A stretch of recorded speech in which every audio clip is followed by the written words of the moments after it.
మేషరాశి వారికి 2026 సంవత్సరం జనవరిలో వచ్చేటటువంటి ఫలితాల విషయాన్ని చూసినట్లయితే వీరికి 9వ ఇంట్లో 4 గ్రహాల యొక్క కలయిక చాతుర్గ్రహ కూటమి అనేది జరుగుతుంది. రవి, శుక్ర, బుధ, కుజులు.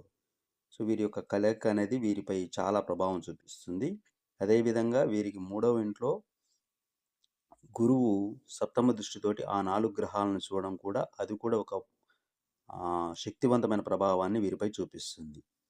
తర్వాత అదేవిధంగా మేషరాశికి 10వ స్థానంలో కుజుడు ఉచ్చ పొంది రవితో కలిసి ఉండడం అనేది జరిగింది ఈ రాశి వారికి.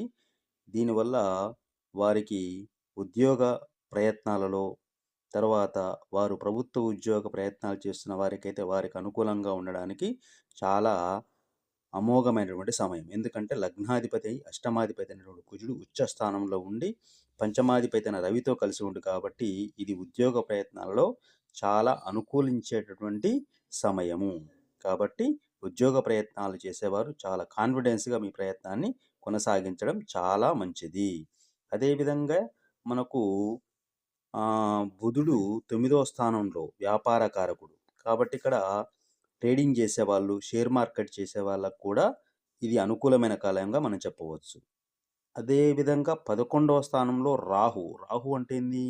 అన్ఎక్స్పెక్టెడ్ అంటే ఆకస్మిక ధన వృద్ధిని 11వ స్థానం లాభాన్ని చూపిస్తుంది కాబట్టి రాహు 11వ స్థానంలో ఉండడం అనేది షేరింగ్లో కానీ, అది షేర్ మార్కెట్లో కానీ, ట్రేడింగ్లో కానీ, వ్యాపారంలో కానీ ఆకస్మిక ధనలాభాలు రావడానికి చాలా అనుకూలమైన కాలంగా ఇది చెప్పడం జరుగుతుంటుంది. మొత్తానికి మేషరాశి వారికి ఈ యొక్క జనవరి నెల చాలా అనుకూలమైనటువంటి, చాలా శుభకరమైనటువంటి ఫలితాలను ఇస్తుందని మనము చెప్పవచ్చు.